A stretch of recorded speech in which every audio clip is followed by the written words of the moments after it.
students, welcome to the another class. From today's lecture, we are starting the next chapter, and this is the chapter number 10 of your NCERT book, that is cell cycle and cell division.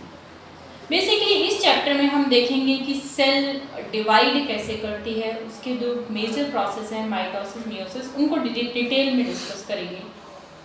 तो basically students, पहले हम question arise होता है what is the basis of cell division, कि cell को क्या जरूरत आन पड़ी डिवाइड करने की.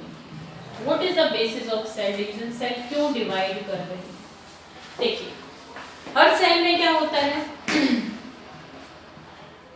Volume of nucleus. हर सेल के जो न्यूक्लियस है उसका कुछ वॉल्यूम होगा जिसको हम Vn से डिनोट करेंगे, एंड वॉल्यूम ऑफ साइटोप्लाज्म जिसको हम डिनोट करते हैं Vc से. तो देखिए स्टूडेंट्स, बेसिकली क्या होता है, सेल है, साइटोप्लाज्म है सेंटर में, उसमें न्यूक्लियस है. न्यूक्लियस सेल की सारी एक्टिविटीज को कंट्रोल करता है. अब जब सेल ग्रो कर रही है तो उसका साइटोप्लाज्म का कंटेंट बढ़ेगा. साइटोप्लाज्म का कंटेंट बढ़ेगा तो सेल का साइज बढ़ेगा.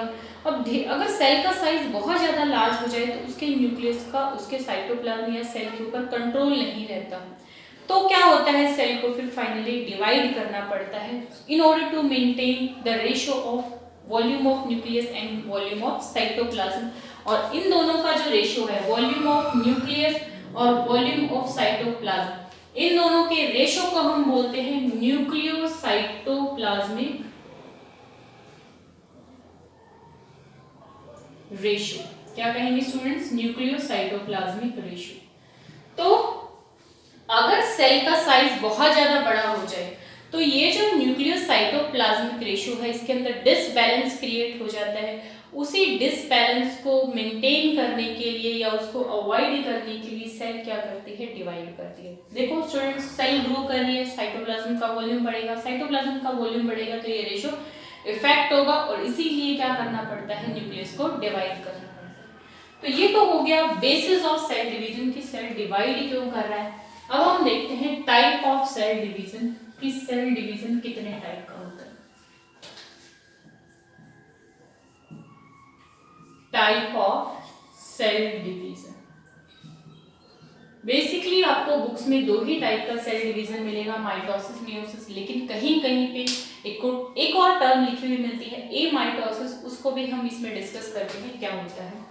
तो बेसिकली सेल डिवीजन हम तीनों ही टाइप डिस्कस कर रहे हैं, a mitosis, mitosis and meiosis. Students, ये जो ए माइटोसिस होता है इसके अंदर कोई स्पिंडल्स नहीं बनते, क्रोमोसोम्स नहीं बनते, सिंपल टाइप का है, इसीलिए इसको हम बोल देते हैं डायरेक्ट सेल डिवीजन. कैसा है ये, डायरेक्ट है. इन दोनों के अंदर हम डिस्कस करेंगे, स्पिंडल फाइबर्स बनेंगे, क्रोमोसोम्स बनेंगे, उनका अरेंजमेंट होगा, इसीलिए इनको हम क्या कह देंगे, indirect type of cell division. Both these are known as indirect type of cell division. आज की क्लास में हम ए माइटोसिस, सबसे छोटा इसी को देखते हैं, फिर डिटेल में हम माइटोसिस मियोसिस को देखेंगे. सबसे पहले ए माइटोसिस की बात करते हैं. तो सबसे पहले इसको किसने ऑब्जर्व किया था या डिस्कवर किया था, तो it was discovered by the scientist Fleming. किसने डिस्कवर किया था, ये फ्लेमिंग ने. क्या होता है इसके अंदर, देखिए सपोज कीजिए students, this is a cell. ये एक सेल है, इसके आउटर मोस्ट मेम्ब्रेन हो गई सेल मेम्ब्रेन, प्लाज्मा मेम्ब्रेन, ये हो गया इसके अंदर न्यूक्लियस, और ये हो गई इसकी nuclear membrane surrounded by cytoplasm, और इसमें प्रेजेंट होगा इसका क्रोमेटिन मटेरियल. ये क्या है, इसका DNA chromatin material, chromatin fibres. अब क्या होगा, अगर ये रेशियो डिसबैलेंस होगा तो यहाँ पे कोई क्रोमोसोम नहीं बनते हैं, कोई स्पिंडल नहीं बनते हैं. क्या होगा, इस न्यूक्लियर में न्यूक्लियस के अंदर कॉन्स्ट्रिक्शन डेवलप हो जाएगी. स्टूडेंट्स, जैसे ये सेल है तो इसके न्यूक्लियस में क्या डेवलप हो गई, कॉन्स्ट्रिक्शन. तो क्या डेवलप हुई, nuclear constriction. This nuclear constriction is followed by the constriction in cell membrane. फिर उसकी सेल मेम्ब्रेन भी कॉन्स्ट्रिक्ट करेगी इस तरीके से. देखिए धीरे धीरे सेल मेम्ब्रेन में भी कॉन्स्ट्रिक्शन डेवलप हुई इन दिस वे. तो So nuclear constriction is followed by cytoplasmic constriction, और एज ए रिजल्ट क्या होगा, ये it will divide into 2 daughter cell, ये 2 डॉटर सेल में डिवाइड कर जाएगा, ये इसका न्यूक्लियस है। तो ये क्या बन गई, 2 डॉटर सेल।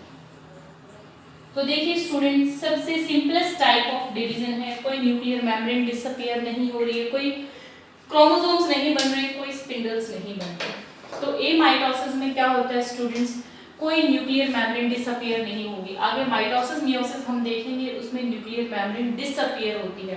तो न्यूक्लियर मेम्ब्रेन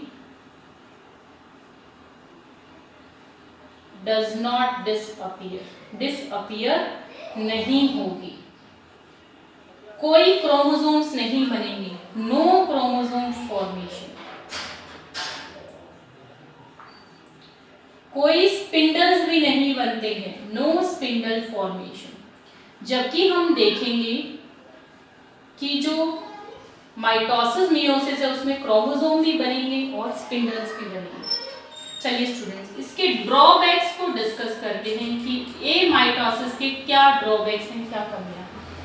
सेल डिवाइड तो कर गई, सिर्फ कॉन्स्ट्रिक्शन से ही डिवाइड कर रही है, तो क्या नेसेसरी है जो इसका न्यूक्लियर मटेरियल है वो दोनों सेल में इक्वल आया हो? कोई जरूरी नहीं, एक में कम एक में ज़्यादा भी हो सकता है। जो सेल बन रही है दोनों, क्या नेसेसरी है वो दोनों इक्वल हो साइज में? ऐसा भी कोई जरूरी नहीं, वो साइज में अनइक्वल भी हो सकते हैं। तो जो न्यूक्लियर मेम्ब्रेन है या क्रोमेटिन का कैसा होता है, क्रोमेटिक मटेरियल का अनइक्वल डिस्ट्रीब्यूशन होता है। Second, cells, daughter cells, you can write daughter cells, daughter cells may be unequal in size, वो साइज में अनइक्वल भी हो सकती है। वेरी इंपॉर्टेंट, ये इसके ड्रॉबैक। चलिए अब हम एग्जांपल्स की बात करते हैं कि ए माइटोसिस हमें कहाँ कौन से सेल्स में देखने को मिलता है। तो it is mostly observe in prokaryote या प्रोकैरियोटिक सेल। कहाँ मिलता है? Prokaryotic cell. लास्ट चैप्टर में हमने डिस्कस किया था प्रोकैरियोटिक सेल कौन से होते हैं, bacterial cell. Second, it is also found in ciliated protozoans, ciliated protozoan में मिलता है। फॉर एग्जाम्पल पैरामीशियम, किसमें होता है? पैरामीशियम के अंदर। अगर हम ह्यूमन बींग्स की बात करें तो ह्यूमंस में हमारे में cartilage which is the soft connective tissue, उसके कार्टिलेज फॉर्मिंग जो सेल्स होती हैं उनको हम बोलते हैं स्टूडेंट्स कॉन्ड्रोसाइट्स। जो कार्टिलेज फॉर्मिंग सेल होती है तो वो भी कैसे डिवाइड करती है? Through the A mitosis.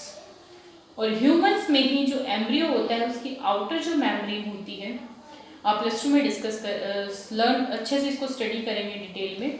उसकी आउटर मेम्ब्रेन को बोला जाता है एक्स्ट्रा एम्ब्रियोनिक मेम्ब्रेन। तो उसमें भी जो सेल्स होती हैं एक्स्ट्रा एम्ब्रियोनिक मेम्ब्रेन की लेयर में भी जो सेल्स होंगी उनमें भी किस तरह का डिवीजन मिलता है? A mitosis. तो सेकेंड इसका एग्जाम्पल हो गया एक्स्ट्रा एम्ब्रियोनिक मेम्ब्रेन।